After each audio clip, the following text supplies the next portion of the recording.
I've been in Tampa since 1967. Grew up over by Williams Park in Northview Hills subdivision.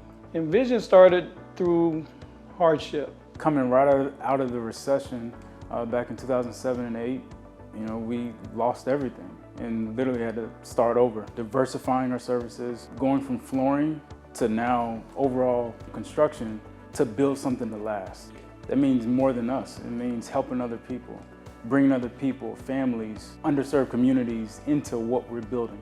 If we've been through it, we're open book and we're willing to share, help, mentor people around us. We started Envision to really build something bigger than us. We want to, and we have proven that we care about people, we care about the community, and we want to see everybody to have an opportunity. Without an opportunity, there can't be success. I'm truly a testament of mentorship and great opportunity. You take where I once was and you take to where I am today, it's light years. We have 35 team members, and those 35 team members have families that live here locally.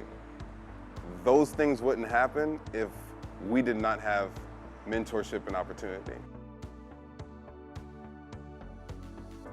We're excited to be here, excited to be a part, and excited to partner with the city.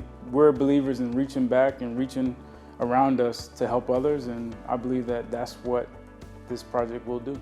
This project is going to bring those underserved people in an underserved community to opportunity. Lives are going to be changed and stories will be told of what this project done for the community. It gives us an opportunity to give back, especially in that community. We work hand in hand with the CDC. We can actually help employ some of the people from that community, and that's important that we do that. It gives me joy and pride to be able to see something of that magnitude in the community that we grew up in. I'm loving how Tampa is transforming, and for it to be right there in East Tampa, that's my heart. That's where I live, that's where I was raised, and that's what I love.